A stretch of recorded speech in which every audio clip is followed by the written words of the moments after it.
Student, इससे last video में हमने आपको मानव नेत्र के बारे में एक्सप्लेन किया था और उसके सारे पार्ट्स के बारे में आपको समझा दिया था। आपको छोटी छोटी डेफिनेशंस होती है एक एक नंबर की, जिनके बारे में हम बात करेंगे। पहली जो होती है हमारी, वो डेफिनेशन है नेत्र की समजन अक्षमता। देखिए, इसका मीनिंग क्या होता है, समजन अक्षमता का मीनिंग क्या होता है। जैसा कि मैं आपको पहले भी बता रहा था कि नेत्र के द्वारा जो हम वस्तु को देखते हैं, जब पास की वस्तु को देखते हैं तो फोकस दूरी कम होती है, उस टाइम पर मांसपेशियां सिकुड़ जाती है और सिकुड़ करके फोकस दूरी कम कर लेती है। और जब हम दूर की वस्तुओं को देखते हैं तो मांसपेशियां रिलैक्सेशन में आ जाती है और वो फैल करके फोकस दूरी को क्या करते हैं, बढ़ा लेती है। इस तरह से आपको पता लगा कि नेत्र का जो लेंस है, देखिए चश्मे में जो लेंस लगा हुआ उसकी फोकस दूरी फिक्स होगी, लेकिन जो हमारी आंखों में लेंस है वो अपनी फोकस दूरी को अपना आप ही बढ़ा भी सकता है और घटा भी सकता है। इसी अक्षमता को हम क्या कहते हैं, समजन अक्षमता कहते हैं। यानी कि एक लाइन में अगर मैं डेफिनेशन पढ़ूँ कि नेत्र लेंस की अपनी फोकस दूरी को घटाने या बढ़ाने की जो अक्षमता होती है वो समजन अक्षमता कहलाती है। इसके अलावा और एक दो डेफिनेशन है एक एक नंबर के लिए। जैसे कि हमारा निकट बिंदु होता है, निकट बिंदु से तात्पर्य क्या होता है, नेत्र के लिए निकट बिंदु से तात्पर्य क्या होता है। देखिए, वो कम से कम दूरी पर बिंदु जहां तक हम क्लियर देख सकते हैं, है ना, कम से कम बिंदु।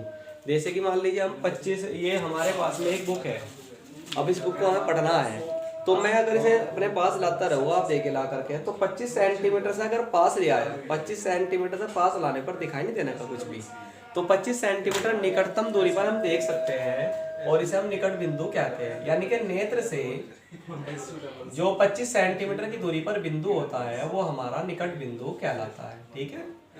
इसी तरह नेक्स्ट एक डेफिनेशन होती है दूर बिंदु। तो दूर बिंदु क्या होता है कि नेत्र से अधिकतम दूरी पर बिंदु।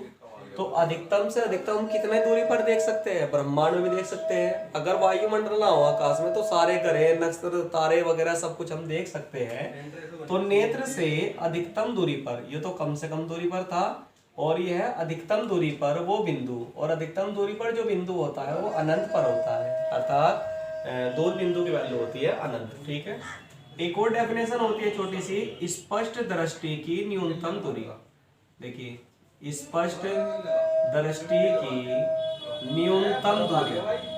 अब ये न्यूनतम दूरी से मीनिंग क्या होता है, कम से कम दूरी, इसे मैं कैपिटल डी से लिखूंगा आमतौर पर। तो डेफिनेशन इसकी ये होती है कि नेत्र से निकट बिंदु जो हमारा होता है, उस निकट बिंदु के जो बीच की दूरी होती है, जिसे हम 25 सेंटीमीटर कहते हैं, इस दूरी को ही हम स्पष्ट दृष्टि की न्यूनतम दूरी भी कहते हैं। पॉइंट क्लियर हो गया यहाँ पर। ठीक है। अब हम बात करते हैं आपका नए टॉपिक, और वो होता है हमारा दृष्टि दोष। दृष्टि मतलब आंखों का, दोष, दोष का मतलब क्या होता है, कमी। यानी कि आंखों में किस तरह की कमी आती है, आई डिफेक्ट होते हैं।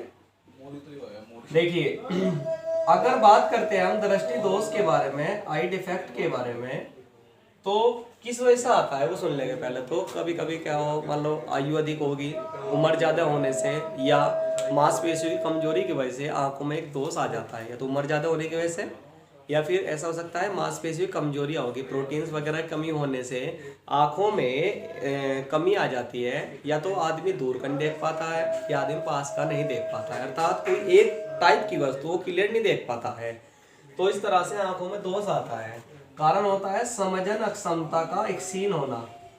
समजन अक्षमता के क्षीण, क्षीण का मतलब कमजोर, क्षीण होने से आंखों में दोष आ जाता है, जिसे हम दृष्टि दोष कहते हैं। पॉइंट समझ में आ गया।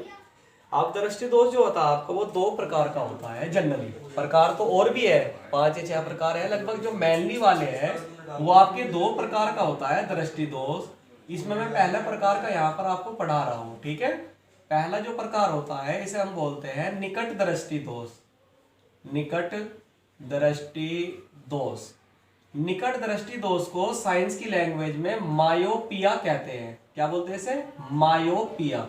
अब होगा क्या कि डॉक्टर के यहाँ आप जाओगे तो वो निकट दृष्टि दोष कभी नहीं बोलने का, या तो बोलेगा शॉर्ट साइटेडनेस इंग्लिश में, या फिर इसका वर्ड होता है मायोपिया। आप सोचेंगे पता नहीं कौन सी बीमारी है भाई।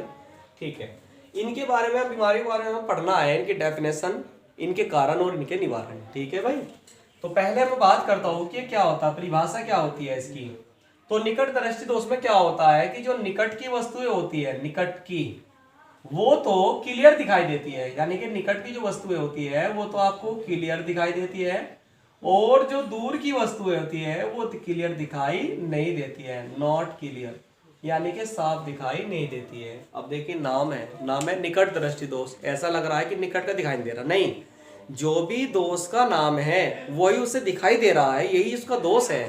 तो निकट दृष्टि दोष में निकट की वस्तुएं तो स्पष्ट दिखाई देती है, परंतु दूर की वस्तुएं दिखाई नहीं देती हैं। आमतौर पर छोटी उम्र में दोष हो जाता है, 10 से 16 साल की उम्र में छोटे बच्चों को ये दोष हो सकता है। ठीक है, ये तो होगी इसकी डेफिनेशन। बात करता हूं मैं इसके कारण कि इसके निकट दृष्टि दोष के कारण क्या होते हैं। देखिए मेन रूप से इसके दो कारण होते हैं। एक तो होता है नेत्र के गोले के व्यास का बढ़ जाना, नेत्र के गोले के व्यास का बढ़ जाना, ठीक है, गोले का व्यास बढ़ जाता है। दूसरा जो होता है नेत्र लेंस व रेटिना के बीच की दूरी का बढ़ना, बीच की दूरी का बढ़ना, नेत्र लेंस के और रेटिना के बीच की दूरी का बढ़ जाना। देखिए मैं आपको क्लियरली डायग्राम से दर्शा रहे हैं, डायग्राम बनाना जरूरी है इसमें। तो ये आपका आई हो गया, आंखें होगी, ये आंखों का लेंस हो गया, और ये आपकी होगी वही मुख्य अक्ष लेके चलते हैं हम, यहाँ पर ये आपका हो गया रेटिना। अब मैं आपको बता दूं कि अगर रेटिना पर प्रकाश किरणें मिलेगी इस पर्दे पर तो क्लियर दिखाई देगा, और अगर पर्दे पर नहीं मिलेगी तो क्लियर दिखाई नहीं देगा। इसमें पास का दिखाई देगा तो पास से तो कुछ नहीं करना, दूर से जो प्रकाश किरणें आती है वह समांतर किरणें आती है। ये क्या होता है कि जब गोले का व्यास बढ़ गया तो गोला चौड़ा हो गया, प्रकाश किरणें चौड़ा होने की वजह से पहले ही मिल जाती है ना, ऐसे। तो इमेज जो बनेगी वो पर्दे से पहले ही बन रेटिना से पहले ही बन जाती है, इसलिए आदमी को क्लियर दिखाई नहीं देता है। अब इसका निवारण यानी कि इसका करेक्शन कैसे करेंगे हम, तो इसे ठीक कैसे करेंगे, तो इसके निवारण के लिए आपको अवतल लेंस का उपयोग करना होता है। कौन से लेंस का उपयोग करते हैं, अवतल लेंस का। याद रखेंगे कि निकट दृष्टि दोष में अवतल लेंस का हम उपयोग करते हैं। इसके लिए मैं डायग्राम बना रहा हूं, देखिए ध्यान से, यहां बना देता हूं मैं। ये है आपका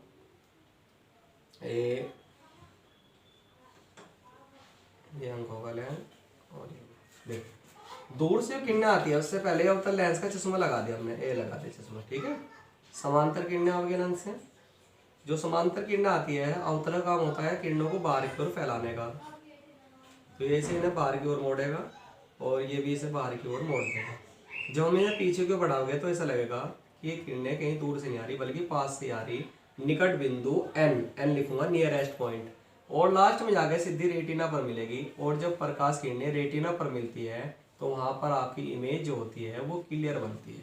बात समझ में आ गई आपकी। तो अवतल लेंस के चश्मे का जब हम उपयोग करते हैं तो अवतल लेंस जो दूर से आने वाली किरणें हैं उनको इस तरह से आभास कराता है कि वे पास से आ रही है, और इस अवतल लेंस के कारण किरणें थोड़ी चौड़ी हो जाती है, जिससे वे लेंस पे गिर के डायरेक्ट रेटिना पर मिलती है। और जब किरणें रेटिना पर मिलेगी तो वहां पर इमेज क्लियर बनती है आपकी। पॉइंट समझ में आ गया? यहाँ तक का इस वीडियो में काफी है।